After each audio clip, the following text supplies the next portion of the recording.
ஆண்டவராகிய இயேசுவின் இனிய நாமம் மைமைப்படுவதாக.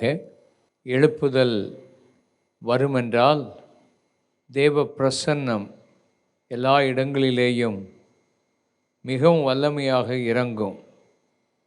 ஏராளமான ஆத்துமாக்கள் ஆண்டவரை ஏற்றுக்கொண்டு வருவார்கள். எந்த தடை வந்தாலும் அந்த தடையெல்லாம் அகற்றி ஆண்டவர் தம்முடைய கிரியையை செய்ய ஆரம்பிப்பார்.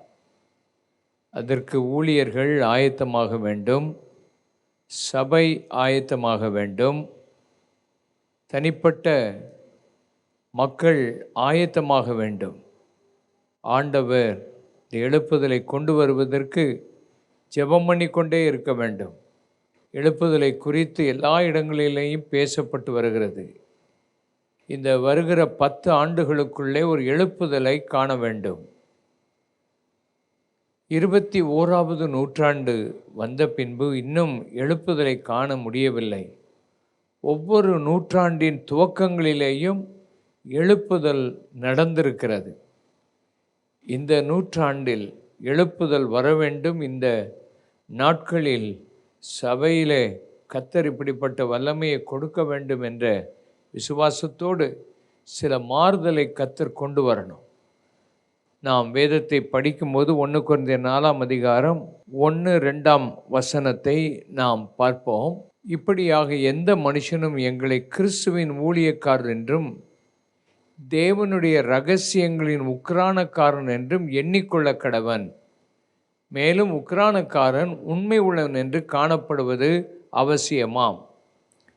ஆண்டவர் தம்முடைய இரகசியங்களை தேவனுடைய ஊழியர்களுக்கு கொடுக்கிறார்.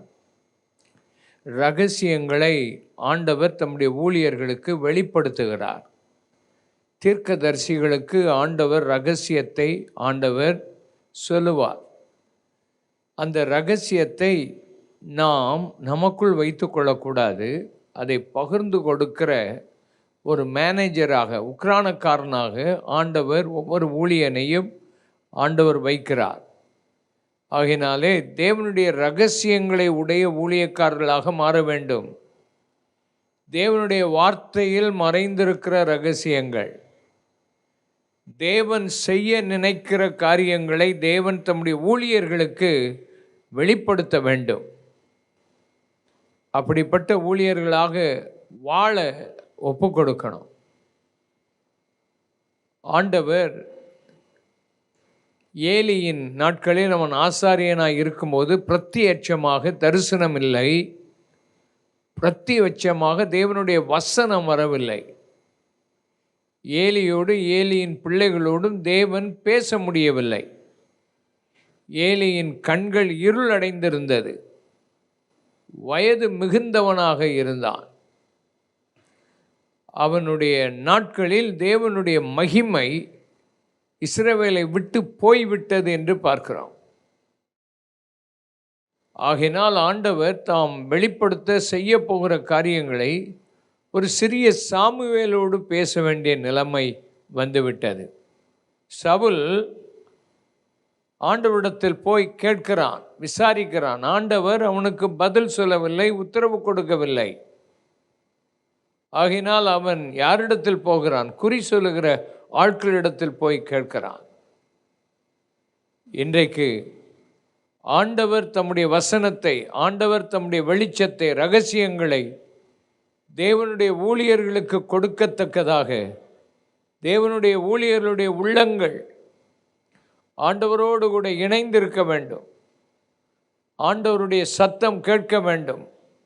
ஆண்டவருடைய வார்த்தையை விசுவாசிக்க வேண்டும். எதிர்பார்ப்போடு இருக்க வேண்டும். இந்த கடைசி காலங்களில் ஆண்டவருடைய நாமம் மைமைப்பட ஊழியக்காரர்கள் உக்கிரானக்காரராக இருக்க வேண்டும். தேவனுடைய இரகசியத்தின் உக்கிரானக்காரர். தானியேலுக்கு ஆண்டவர் தம்முடைய இரகசியத்தை வெளிப்படுத்தினார். மறைப்பொருட்களை வெளிப்படுத்துகிறவர் தேவன். மறைந்திருக்கிற காரியங்கள் எல்லாம் தேவனுக்கு உரியவைகள் என்று வேதம் சொல்லுகிறது. பரிசுத்த ஆவியானவர் அதை வெளிப்படுத்துவார். ஆண்டவராகிய இயேசு கிறிஸ்து கல்வாரி சிலுவையில் அறையப்பட்டு பெரிய ரட்சிப்பை உண்டாக்குவார் என்று ஆதி காலங்களிலே இருந்தது. அதை தேவன் தம்முடைய ஊழியர்களுக்கு வெளிப்படுத்தினார். தேவன் தாம் ஆயத்தம் பண்ணினவைகளை கண்கள் காணவும் இல்லை, காதுகள் கேட்கவும் இல்லை, இருதயத்தில் உணரவும் இல்லை. ஆனால் ஆவியானவரோ எங்களுக்கு அதை வெளிப்படுத்தினார் என்ற வார்த்தையை நாம் பார்க்கிறோம். மனுஷனுடைய ஆவி மனுஷனுக்குரியவைகளை அறியும், தேவனுடைய ஆவி தேவனுக்குரியவைகளை அறியும். ஜென்ம சுபாவம் உள்ள மனுஷன் தேவனுக்குரியவைகளை அறிய மாட்டான். ஆவியின் சிந்தை எங்களுக்கு உண்டாயிருக்கிறது என்று வேதம் சொல்லுது. ஆவியின் சிந்தை, ஆவியோடு இணைக்கப்பட்ட ஒரு வாழ்க்கை, ஆவியோடு தொடர்பு கொண்டவர்கள் தேவனுடைய இரகசியத்தின் உக்கிரானக்காரனாக இருக்க முடியும். அந்த உக்கிரானக்காரன் உண்மை உள்ளவனாக இருக்கணும். அவனுடைய வாழ்க்கையில் உண்மை வேண்டும். இன்றைக்கு ஊழியர்கள் அநேகர் உண்மை இல்லை, உண்மையற்றவர்களாக போய்விட்டார்கள். உண்மை வேணும், ரகசிய வாழ்க்கையில் உண்மை வேணும், பண விஷயத்தில் உண்மை வேணும், நேரத்தில் உண்மை வேணும், ஆண்டவர் கொடுத்த தாளந்துகளில் உண்மை வேண்டும். ஆண்டவர் உண்மை உள்ளவனுக்கு மெய்ப்பொருளை ஆண்டவர் கொடுப்பார். சின்ன விஷயங்களில் உண்மை வேண்டும், மற்றவருடைய விஷயத்தில் உண்மை வேண்டும். ஆண்டவர் உண்மை உள்ளவர்களுக்கு தம்முடைய காரியங்களை வெளிப்படுத்துவார். நிறைய தவறுகள் செய்ய உண்மையற்றவர்களாக இருக்க விசுவாசிகளும் ஊழியர்கள் இந்த கடைசி காலத்தில் உண்மை இல்லாதவர்களாக இருக்கிறதுனால ஆண்டவர் உண்மை உள்ளவர் காரியங்களை செய்ய முடியலை. ஆண்டவர் நமக்கு கொடுக்கிற ஆயுதங்கள், ஆண்டவருடைய ஆவியின் ஆயுதங்களை நாம் தரித்து கொள்ள வேண்டும். அதிலே சத்தியம் என்னும் அரைக்கச்சையை கட்டியிருக்க வேண்டும். சத்தியம் என்றால் உண்மை. இந்த உண்மைதான் மற்ற எல்லா ஆயுதங்களையும் சேர்த்து கட்டி வைக்கிறது. அதனால் இந்த நாட்களிலே ஆண்டவர் சன்னிதானத்தில் ஜெபம் பண்ணுவோம். புருஷன் மனைவிக்கு உண்மையாக இருக்கணும், மனைவி புருஷனுக்கு உண்மையாக இருக்கணும், பிள்ளைகள் பெற்றோருக்கு உண்மையாக இருக்கணும், ஊழியக்காரர் சபைக்கு உண்மையாக இருக்கணும், சபை விசுவாசிகள் சபையில் உண்மையாக இருக்க வேண்டும். உண்மைக்கு புறம்பான காரியங்கள் நம்முடைய வாழ்க்கையில் வரக்கூடாது. அநேகருடைய வாழ்க்கையில் பொய் சர்வசாதாரணமாக வருது. பொய் ஏன் வருதுன்னு சொன்னால் பயம். மனுஷனுக்கு பயந்து மாற்றி சொல்கிற வாழ்க்கையை பார்க்குறோம். சர்வசாதாரணமாக வந்துடும் பொய். சில ஆட்களுடைய வாழ்க்கையே பொய்யாக இருக்கும். அவன் படிப்பு போய், அவன் வாழ்க்கை வாழுகிறது பொய்யாக இருக்கும், வேலையில் பொய்யான காரியம் இருக்கும். வாழ்க்கை மோசமான ஒரு காலத்துக்குள்ளே இருக்கிறத நம்ம பார்க்குறோம். மனசாட்சி எப்படி இருக்கிறது என்று பார்க்கணும். 1 கொரிந்தியர் 4ஆம் அதிகாரத்தில் 3-4ஆம் வசனத்தை வாசிப்போம். ஆயினும் நான் உங்களிலாவது மனுஷருடைய நியாய நாளின் விசாரணையிலாவது தீர்ப்பை பெறுவது எனக்கு மிகவும் அற்பமாயிருக்கிறது. நானும் என்னை குறித்து தீர்ப்பு சொல்லுகிறது இல்லை. என்னிடத்தில் நான் யாதொரு குற்றத்தையும் அறியேன், ஆகிலும் அதனாலே நான் நீதிமானாகிறதில்லை. என்னை நியாயம் விசாரிக்கிறவர் கர்த்தரே. அப்போஸ்தலனாகிய பரிசுத்த பவுல் தன்னுடைய வாழ்க்கையில் என்னை நியாயம் விசாரிக்கிறவர் கர்த்தர், நான் என்னிலே எந்த குற்றத்தையும் அறியேன், ஆகிலும் நான் நீதிமான் அல்ல, என்னை விசாரிக்கிறவர் கர்த்தர் ஒருத்தர் தான் என்று சொல்லுகிறதை பார்க்கிறோம்.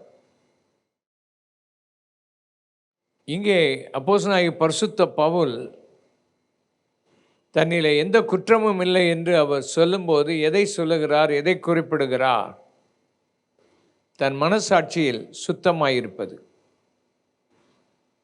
அவர் தன்னுடைய வாழ்க்கையில் தேவனுக்கு முன்பாகவும் மனுஷனுக்கு முன்பாகவும் என் மனசாட்சியில் குற்றமற்றவனாக இருக்க நான் பிரயாசப்படுகிறேன் என்று அப்போஸ்தலர் நடவடிக்கைகள் 24 சொல்லுகிறதை பார்க்கிறோம்.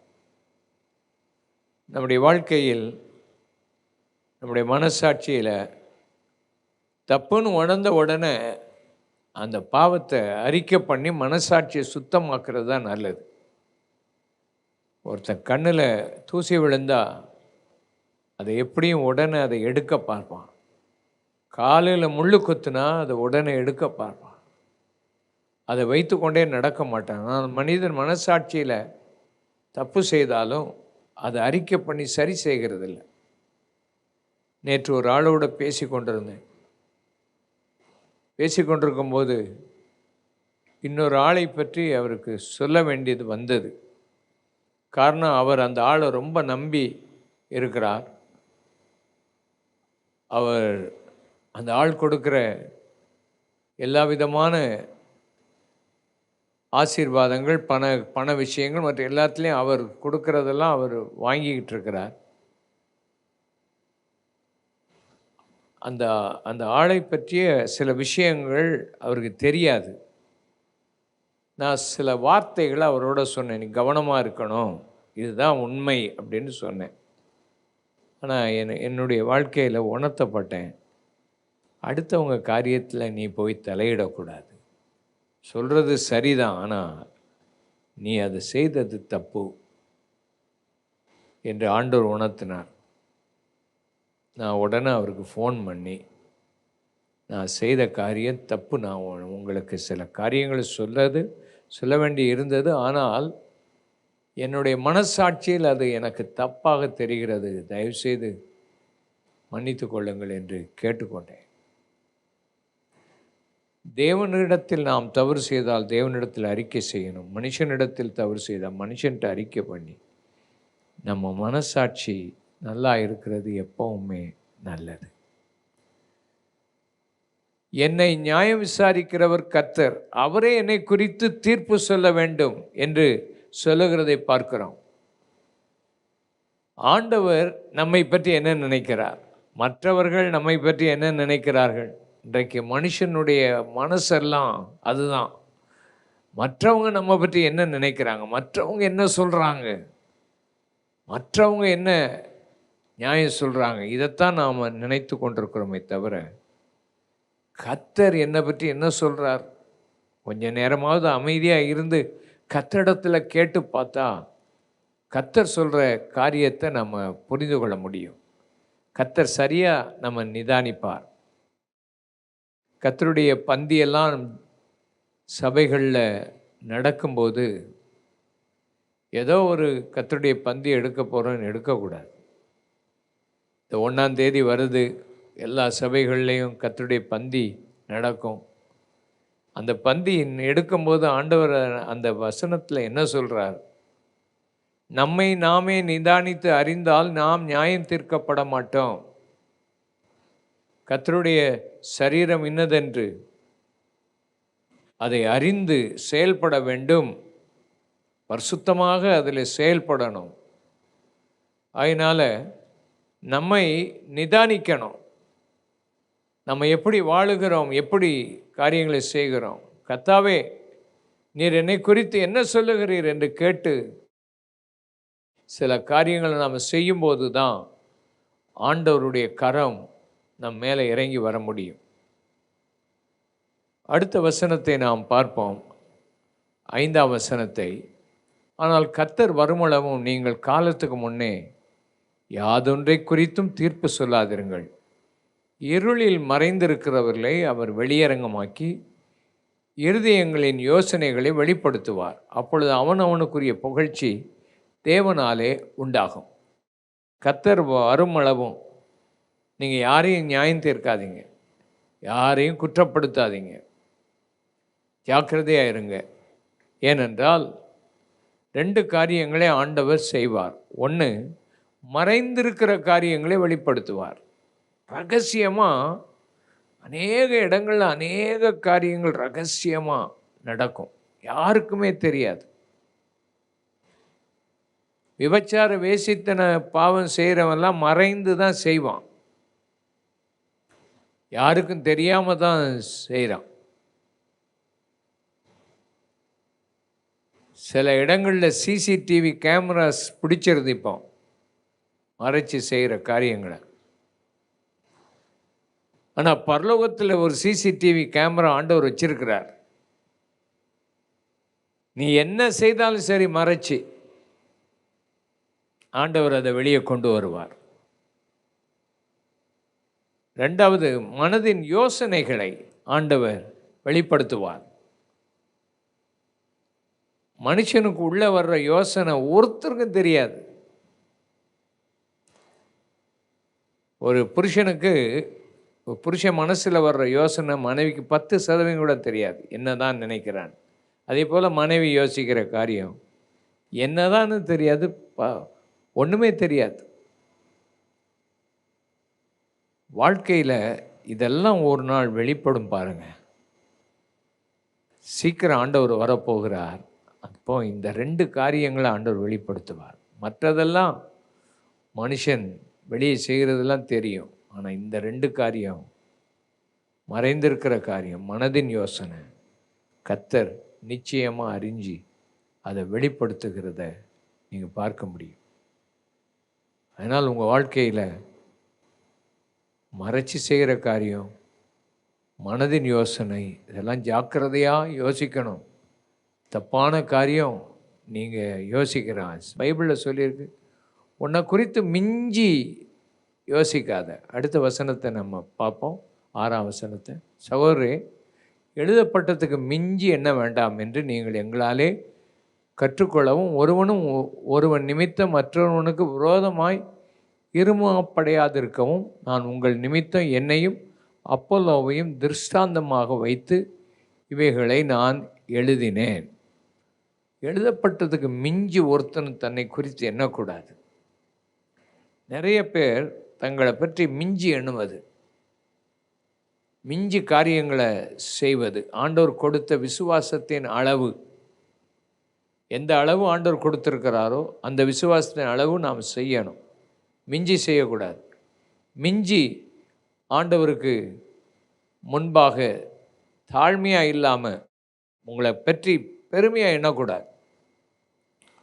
ஓவர் கான்ஃபிடென்ட்டாக இருக்கக்கூடாது. ஆண்டவர் உங்கள் வாழ்க்கையில் தாழ்மையின் ஆவியை கொடுத்தா ஆண்டவர் உங்களை உயர்த்துவார், உங்களை ஆண்டவர் ஆசீர்வதிப்பார். 7ஆம் வசனம் 8ஆம் வசனம் வாசிப்போம். அன்றியும் உன்னை விசேஷித்தவனாக்கும்படி செய்கிறவன் யார்? உனக்கு உண்டாயிருக்கவைகளில் நீ பெற்றுக்கொள்ளாதது யாது? பெற்றுக்கொண்டவனானால் பெற்றுக்கொள்ளாதவன் போல் ஏன் நீ மேன்மை பாராட்டுகிறாய்? இப்பொழுதும் திருப்தி அடைந்திருக்கிறீர்கள், இப்பொழுது ஐஸ்வர்யவான்களாக இருக்கிறீர்களே. நீங்கள் ஆளுகிறவனால் நலமாயிருக்கும், அப்பொழுது உங்களுடனே கூட நாங்களும் ஆளுவோம். இங்கே சொல்லப்பட்ட வசனத்தின்படி ஆண்டவரிடத்தில் இருந்து நாம் எல்லாவற்றையும் பெற்றுக்கொண்டிருக்கிறோம். ஆண்டவர் அல்லாமல் நாம் எதையும் பெற்றுக்கொள்வது இல்லை.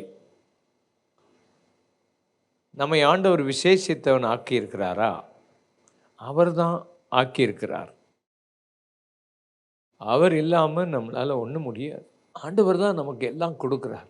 நமக்கு ஜீவன் கொடுத்துருக்கிறார், பலன் கொடுத்திருக்கிறார், ஞானம் கொடுத்திருக்கிறார், வாழ்வதற்குரிய வாழ்வாதாரங்களை கொடுத்திருக்கிறார், குடும்பத்தை கொடுத்திருக்கிறார், பிள்ளைகளை கொடுத்திருக்கிறார், நிம்மதி கொடுக்கிறார்,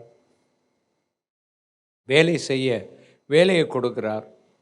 மனுஷன் ஆண்டவர் உண்டாக்கின போது அழகான தோட்டத்தை கொடுத்தார், புசிக்கிறதுக்கு கனி கொடுத்தார், அவன் தனிமையாக இருக்க நல்லதென்று மனைவியை கொடுத்தார், அவனை பாதுகாக்கிறதுக்கு ஆண்டவர் அநேக காரியத்தை கொடுத்தார். எல்லாமே ஆண்டவரிடத்திலிருந்து தான் வருது. என் கை பலன் என்னாலே நான் செய்தேன் என்று சொல்ல முடியாது. கடந்த வாரத்தில் பார்த்தோம், நேபுகாத் நேச்சார், நான் கட்டின பாபிலோன் என் பராக்கிரமத்தினால் நான் கட்டினேன். அது மாத்திரமல்ல, அவன் சொன்னது என் மகிமை பிரதாபத்துக்கு என்று.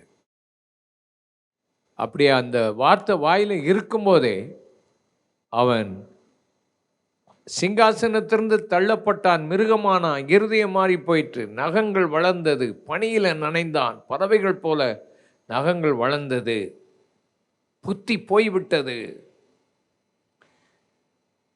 புத்தி திரும்ப வந்த பிறகுதான் பூமியில் உள்ள மனிதர்கள் ஒன்றுமே இல்லை. வானத்தின் சேனைகளையும் பூமியின் குடிகளையும் அவர் சித்தத்தின்படி நடத்துகிறார். அவர் கையை தடுத்து நிறுத்தி நீர் என்ன செய்கிறீர் என்று ஒருவனும் கேட்க முடியாது என்ற வசனத்தை பார்த்தோம்.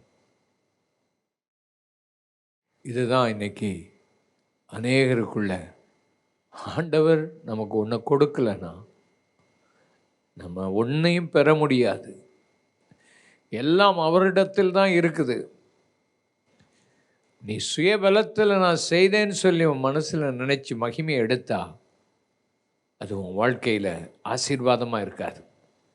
நீ நிலைத்து நிற்க முடியாது. இஸ்ரவேல் ஜனங்களுக்கு ஆண்டவர் சொன்ன வார்த்தை அதுதான். என் கை என் பராக்கிரமம் இதை செய்தது என்று நீ சொல்லாதே. என்னை ஐஸ்வர்யவன் ஆக்கினது என் திறமை என்று நீ சொல்லாதே. எல்லாம் ஆண்டவருடைய கிருபையினால தான் வாழ்க்கையில் நீ நடக்க முடியும். ஆண்டவருடைய தயவு வாழ்க்கையில் இறங்கி வரட்டும். ஆண்டவர் உன்னை ஆசீர்வதிப்பாராக. வாழ்க்கையில் ஆண்டவருடைய கரம் இந்த நாளில் இறங்கி வரட்டும். அப்போஸ்தலர்கள் இந்த அதிகாரத்தை நீங்கள் வாசித்து பார்க்கும்போது 9ஆம் வசனத்தை வாசிப்போம்.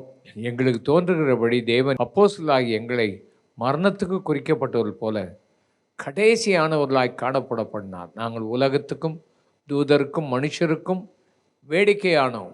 10ஆம் வசனம், நாங்கள் கிறிஸ்துவின் நிமித்தம் பைத்தியக்காரர், நீங்கள் கிறிஸ்துவில் புத்திசாலிகள். நாங்கள் பலவீனர், நீங்கள் பலவான்கள். நீங்கள் கனவான்கள், நாங்கள் கனவீனர். அப்போஸ்தலனாகிய பரிசுத்த பவுல் அவர் அப்போஸ்தலர். வேதத்தில் அப்போஸ்தலர்களுடைய ஊழியத்தை முதன்மையாக போட்டிருக்குது. ஆண்டவருடைய பார்வையில் உண்மையான அப்போஸ்தலர்கள் முதன்மையானவர்கள். உலகத்தின் மனுஷர்களுக்கு அது கடைசியானவர்களாக தெரியும். ஊழியம் உலகத்தில் உள்ள மக்களுக்கு பைத்தியமாக தெரியும். உலகத்தில் உள்ள மக்களுக்கு இது கனவீனமாக தெரியும். ஆண்டவருடைய பார்வையில் அது விலையேற பெற்ற உண்டு. உங்கள் வாழ்க்கையில் நீங்கள் செய்கிற ஊழியம் கர்த்தருடைய பார்வையில் எப்படி இருக்குது? கர்த்தர் உங்களை எப்படி வச்சிருக்கிறார்? கர்த்தர் உங்களை எப்படி நினைக்கிறார்? மனுஷன் எப்படி உங்களை யோசித்தாலும் பரவாயில்ல, எப்படி நடத்தினாலும் பரவாயில்ல, ஆண்டவர் என்ன நினைக்கிறார் அதை மாத்திரம் நாம் பார்த்து ஓடுவோமே. ஆனால் ஆண்டவர் நம்மை ஆசீர்வதிக்க வல்லமை உடையவர். இந்த நாட்களில் ஆண்டவருடைய கிருபை ஊழியர்கள் மேலே இறங்கட்டும், விசுவாசிகள் மேலே இறங்கட்டும். ஆண்டவருடைய கரம் கூட இருக்கட்டும். இந்த அதிகாரத்தில் அப்போஸ்தலனாகிய பரிசுத்த பவுல் சொல்லுகிறார், அநேக உபாத்தியாயர்கள் உங்களுக்கு உண்டு, ஆனால் தகப்பன்மாரோ இல்லை என்ற வசனத்தை பார்க்குறோம். தகப்பன்மார் இன்றைக்கு தேவை. ஊழியக்காரர்கள் தகப்பன்மாராக இருக்கணும், புத்தி சொல்லணும். தகப்பன்மார் என்றால் உபாத்தியாயர்கள் குறிப்பிட்ட மணி நேரத்தில் வேலை செய்வார்கள். அதுக்கு பின்பு வீட்டுக்கு போன பிறகு அதை பற்றி யோசிக்க மாட்டாங்க, சம்பளத்துக்கு வேலை செய்வாங்க. ஊழியக்காரர்கள் சம்பளத்துக்கு வேலை செய்கிறதில்ல, உதவிக்கு ஏதாவது கிடைக்கலாம், ஆனால் நோக்கமெல்லாம் அது அல்ல. எனக்கு என்ன கிடைக்குது, என்ன வருது, இதை பற்றி நினைக்கிறோம். ஊழியத்தில் இருக்கக்கூடாது. ஊழியத்தில் இருக்கும்போது ஆண்டவர் நடத்துவார். தகப்பன்மாராக இருக்கணும். தகப்பன் சொன்னால் 2 காரியம் அவங்களுக்கு இருக்கணும். உண்மையான தகப்பன் கண்டிப்பாக இருப்பார். உண்மையான தகப்பன் அவர் அன்பாகவும் இருப்பார். இந்த சபையினர் இருமாப்படைஞ்சிருக்கிறாங்க. 2 காரியத்தில் இருமாப்பாக இருந்தாங்க. ஒன்று, பவுல் தங்களை வந்து பார்க்கலையேன்னு சொல்லி இருமாப்பு. 2வது, அந்த சபைக்குள்ள பாவம் இருக்குது, அஞ்ஞானிகளுக்கும் இல்லாத பாவம். ஒருவன் தன் தகப்பனுடைய மனைவியை விபச்சாரத்தில் ஈடுபடுத்தி இருக்கிறான், துணிகரமாக அந்த சபைக்குள்ளே இருக்கிறான். இருமாப்பா அந்த சபை இருக்குது, அவனை பற்றி ஒன்றுமே அவங்க செய்யலை. அப்போஸ்தலனாகிய பரிசுத்த பவுல் சொல்கிறார், நான் அன்போடு வரட்டுமா பெரம்போடு வரட்டுமான்னு கேட்குறார். தகப்பனுடைய இருதயம் அந்த சபையை கண்டிப்பாக டிசிப்ளின் பண்ணி அந்த காரியத்தை சரிப்படுத்தின ஒரு தகப்பனுடைய இருதயத்தை நீங்கள் காண முடியும். இன்றைக்கி ஊழியத்தில் அநேக தகப்பன்மார் வேணும். அன்பாக இருக்கணும், கண்டிப்பாக இருக்கணும், சீர்படுத்தணும், குடும்பத்தை சபையை சீர்படுத்தணும்.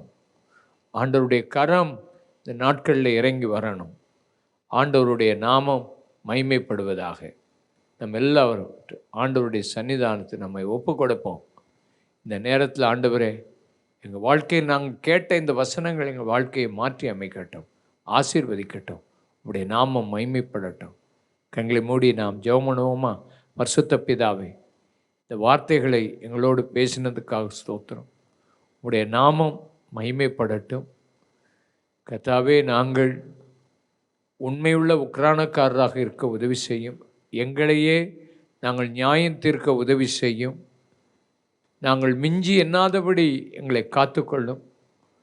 நாங்கள் ஆண்டவரே அப்போஸ்தலர்கள் எனப்பட்டாலும் நீர் எங்களை நியமித்த அந்த பாதையில் ஓட உதவி செய்யும். கர்த்தாவே, தகப்பன்மார்களை நீர் தேடிக்கொண்டிருக்கிறதுக்காக ஸ்தோத்திரம். ஆசீர்வதியும். உடைய கரம் கூட இருக்கட்டும்.